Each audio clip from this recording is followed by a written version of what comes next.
अस्सलाम वालेकुम। हुण अंग्रेज़ ते अपने बच्चे पैदा नहीं कर रहे ते इत्थे सारे अक्सर मुसलमान ने या हबशी ने, तुसीं अंदाज़ा ला लो। ते ਉਹ ਸਾਰੇ ਮੁਲਕਾਂ ਦੇ ਲੋਕ ਨੇ ਜਿਨ੍ਹਾਂ ਉੱਤੇ ਬਰਤਾਨੀਆ ਦਾ ਕਿਸੇ ਦੌਰ 'ਚ ਕਬਜ਼ਾ ਸੀ।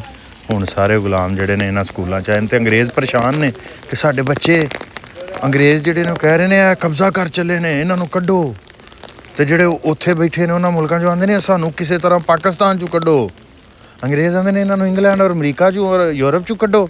ਤੇ ਸਾਡੇ ਲੋਕ ਆਉਂਦੇ ਨੇ ਸਾਨੂੰ ਸਾਡੇ ਮੁਲਕ 'ਚੋਂ ਕੱਢੋ। ਤੇ ਲੇਕਿਨ ਉਹਨਾਂ ਨੂੰ ਇਹ ਨਹੀਂ ਸਮਝ ਆ ਰਹੀ ਕਿ ਮੁਲਕ 'ਚੋਂ ਨਿਕਲ ਨਹੀਂ ਸਕਣਾ ਤੁਸੀਂ। 25 ਕਰੋੜ ਨੇ ਮੁਲਕ 'ਚੋਂ ਨਹੀਂ ਜੇ ਨਿਕਲ ਸਕਣਾ।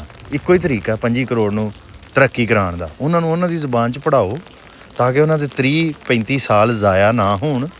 ਉਹ 15 ਸਾਲ ਦੀ ਉਮਰ ਦੇ ਵਿੱਚ ਹੀ ਇਸ ਕਾਬਲ ਹੋ ਜਾਣ ਕਿ ਉਹ ਆਪਣਾ ਰੋਜ਼ਗਾਰ ਕਮਾ ਲੈਣ।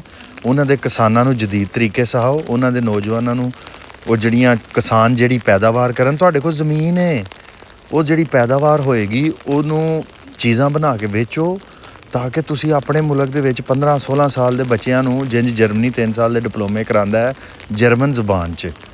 ਉਹ ਯਾਰ ਉਹ ਜਰਮਨੀ ਵਾਲੇ ਡਿਪਲੋਮੇ ਅੰਗਰੇਜ਼ੀ 'ਚ ਕਿਉਂ ਨਹੀਂ ਕਰਾ ਰਹੇ? ਤੁਸੀਂ ਜਰਮਨੀ ਵਾਲਿਆਂ ਨਾਲ ਬਹੁਤੇ ਸਿਆਣੇ ਹੋ ਗਏ ਹੋ। ਤੁਸੀਂ ਕੋ ਜਰਮਨੀ ਤੋਂ ਅੱਗੇ ਲੰਘ ਗਏ ਹੋ। 3 ਸਾਲ ਦੇ ਡਿਪਲੋਮੇ ਆਪਣੀ ਜ਼ੁਬਾਨ 'ਚ ਕਰਾਓ। 18 ਸਾਲ ਦੇ ਵਿੱਚ ਤੁਹਾਡਾ ਬੱਚਾ ਆਪਣਾ ਰੋਜ਼ਗਾਰ ਕਮਾਉਣ ਦੇ ਕਾਬਲ ਹੋਏ, 20 ਸਾਲ 'ਚ ਉਹਦਾ ਵਿਆਹ ਹੋਏ, ਉਹ 35-40 ਸਾਲ ਦੀ ਉਮਰ ਦੇ ਵਿੱਚ ਮੈਨੂੰ ਫੋਨ ਕਰਕੇ ਨਾ ਆਖੇ ਘੁੰਮਣ ਸਾਹਿਬ ਕੋਈ ਰਾਹ ਦੱਸੋ, ਕੋਈ ਕਰੋੜ ਰੁਪਈਆ ਲੈਂਦੇ ਹੋ ਤੇ ਸਾਨੂੰ ਪਾਕਿਸਤਾਨ 'ਚੋਂ ਬਾਹਰ ਕੱਢ ਦਿਓ।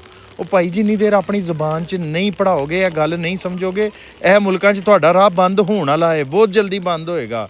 5 ਸਾਲ ਨੂੰ ਹੋਈਏ, ਸਾਲ ਨੂੰ ਹੋ ਜਾਏ, 2 ਨੂੰ ਹੋ ਜਾਏ, 5 ਨੂੰ ਹੋਈਏ, 10 ਨੂੰ ਹੋ ਜਾਏ, ਤੁਹਾਡਾ ਰਾਹ ਬੰਦ ਹੋਣਾ ਹੀ ਹੋਣਾ।